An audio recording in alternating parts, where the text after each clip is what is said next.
کہتا ہے اب وہ حدیث جو ابو داؤد نے اپنی صحیح میں لکھی ہے ناظرین کے سامنے پیش کر کے اس کے مصداق کی طرف ان کو توجہ دلاتا ہوں، سو واضح ہو کہ یہ پیش گوئی جو ابو داؤد کی صحیح میں درج ہے، ایک شخص حارث نام یعنی حراس ماورا النہر سے یعنی سمرقند کی طرف سے نکلے گا، جو آل رسول کو تقویت دے گا، جس کی امداد اور نصرت ہر یک مومن پر واجب ہوگی۔ الہامی طور پر مجھ پر ظاہر کیا گیا کہ یہ پیش گوئی اور مسیح کے آنے کی پیش گوئی جو مسلمانوں کا امام اور مسلمانوں میں سے ہوگا، دراصل یہ دونوں پیش گوئیاں متحد المضمون ہیں اور دونوں کا مصداق یہی عاجز ہے۔ یہ پوری عبارت کہتا ہے کہ حدیث کے اندر جو حارث آیا ہے وہ اور عیسیٰ علیہ السلام کے بارے جو حدیث آئیں دونوں کا مضمون ایک ہی ہے، ایک ہی مطلب ہے، اور دونوں سے مراد کہتا ہے نعوذ باللہ وہ میں ہی ہوں۔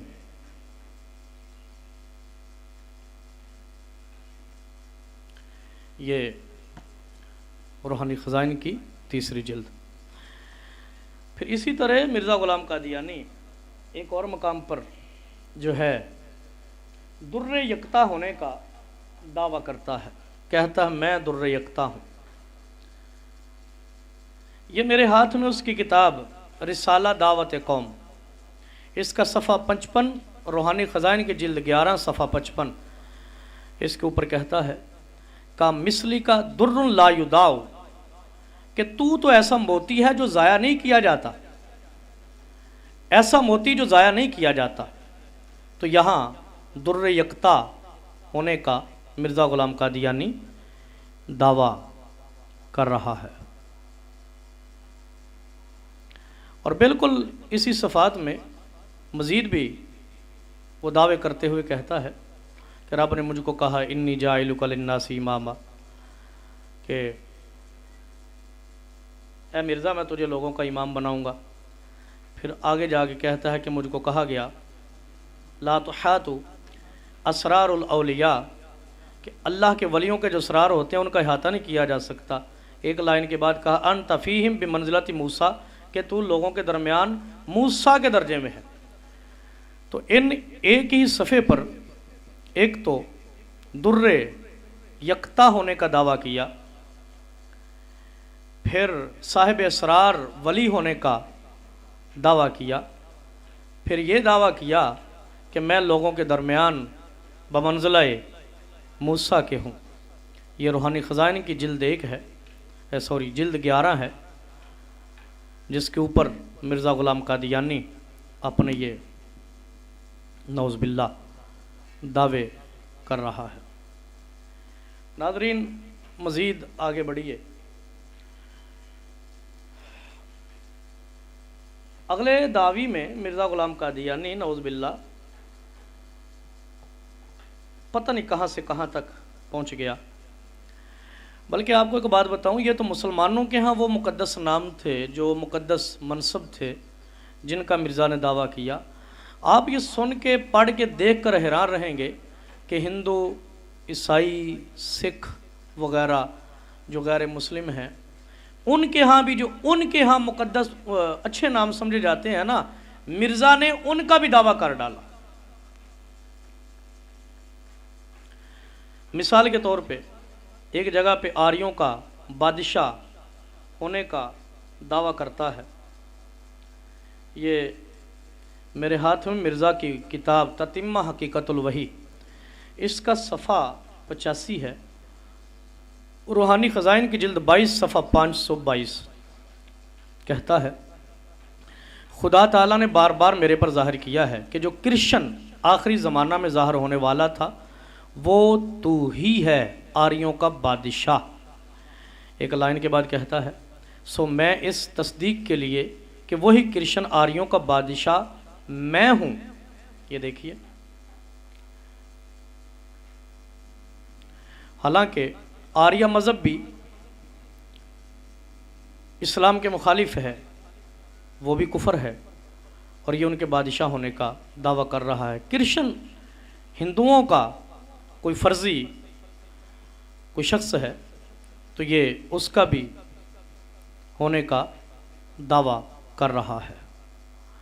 تو اس عبارت میں آریوں کا بادشاہ ہونے کا بھی دعویٰ کیا اور کرشن ہونے کا بھی دعویٰ کیا۔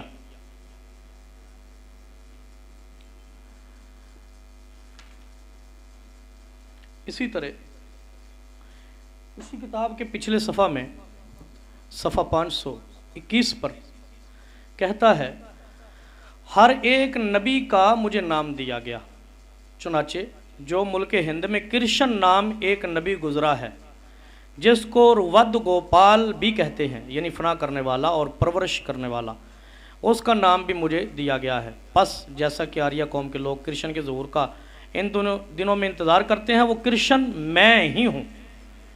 تو اس عبارت میں آریوں کا بادشاہ، آریوں کا منتظر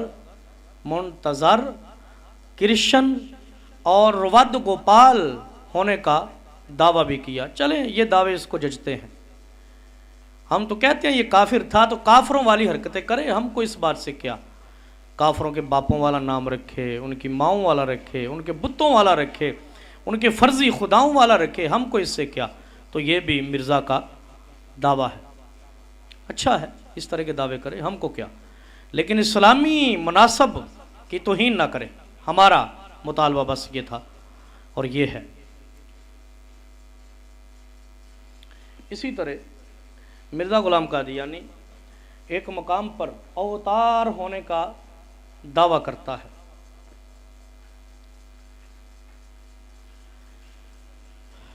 یہ بھی ہندوؤں کا کو فرضی نام ہے، ہندوؤں کے سربراہ کا، اس کے بقول کہ ہندوؤں کی کتابوں میں جس کے بارے آیا کہ وہ اس کا انتظار کر رہے ہیں، ان کا رہبر ہوگا، ان کا رہنما ہوگا، تو کہتا ہے اور ہندوؤں کی کتاب میں ایک پیش گوئی ہے، وہ یہ کہ آخری زمانہ میں ایک اوتار آئے گا جو کرشن کی صفات پر ہوگا اور اس کا بروز ہوگا۔ میرے پر ظاہر کیا گیا کہ وہ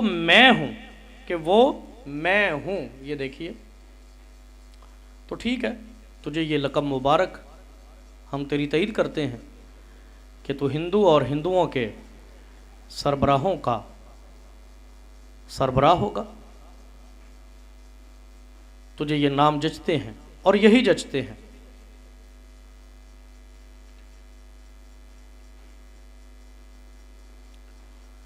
ناظرین کرام، آج کی گفتگو کے حوالہ سے اس کے بس دو مزید دعوے آپ حضرات کے سامنے رکھ کر میں گفتگو کو سمیٹوں۔ مرزا غلام قادیانی ایک مقام پر دائمی جوان ہونے کا دعویٰ کرتا ہے، کہتا ہے کہ رب نے مجھ کو کہا ترد الیک انوار الشباب، کیا مرزا میں تجھ یعنی جوانی کے نور تیری طرف واپس کیے جائیں گے۔ حقیقت الوحی کا صفحہ 306، روحانی خزائن کی جلد 22 صفحہ 319، یہ اس کے اوپر کہتا ہے ترد الیک انوار الشباب، کہ مجھے جوانی کے انوار لوٹا دیے جائیں گے اور لوٹا دیے گئے۔ تو یہاں مرزا غلام قادیانی یوں کہیے کہ دائمی جوان ہونے کا دعویٰ کر رہا ہے کہ میری جوانی واپس آ گئی۔ ناظرین کرام، اسی طرح اسی جلد میں حقیقت الوحی کے صفحہ 77 پر، روحانی خزائن کے جلد 22 صفحہ 80، اس کے اوپر وہ فارسی نوجوان ہونے کا دعویٰ کرتے ہوئے کہتا ہے خدائے عالم الغیب نے جو دانائے حقیقت حال ہے بار بار اپنی وحی مقدس میں ظاہر فرمایا، جو یہ فارسی خاندان ہے، اور مجھ کو ابنائے فارس کر کے پکارا۔ ابنا ابن ان کی جمع ہے، فارس کے بیٹے، ابنائے فارس کر کے مجھ کو پکارا۔ یہ دیکھیے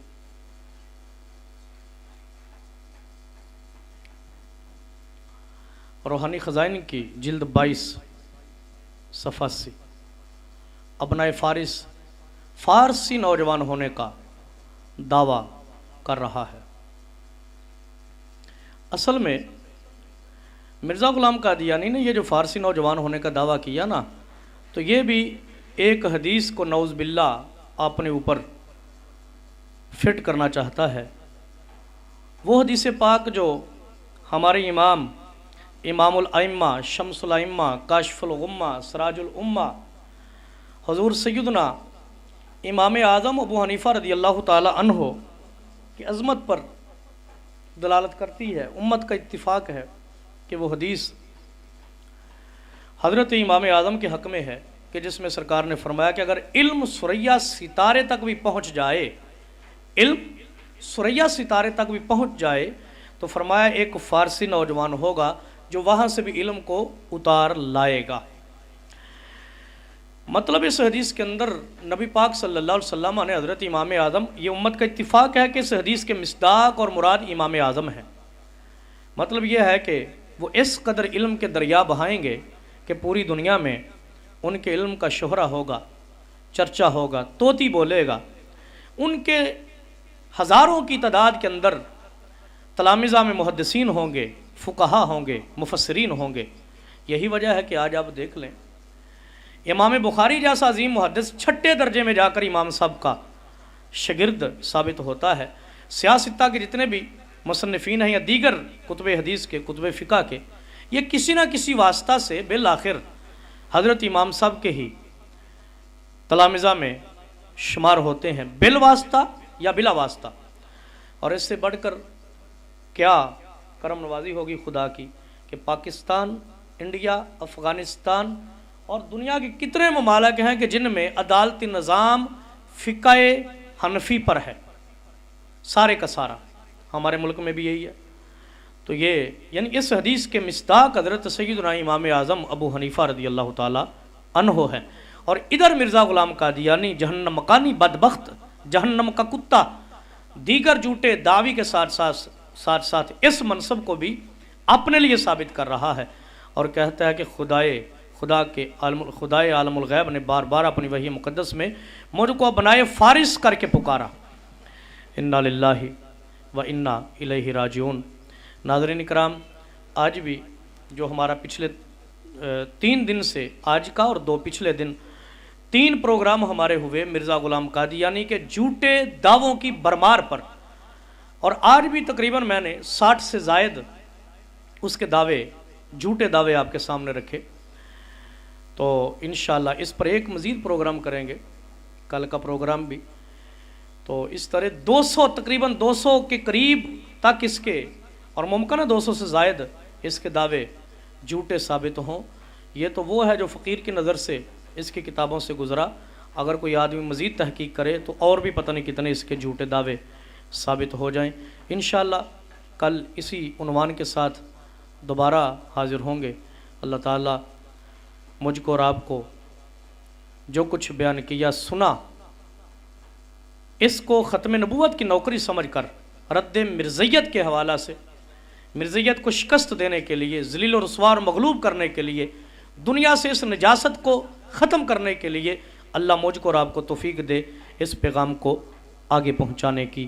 آمین یا رب العالمین۔ وما توفیقی الا باللہ۔ الصلاۃ والسلام علیکہ یا سیدی یا رسول اللہ وعلی آلک وصحابک یا سیدی یا خاتم النبیین۔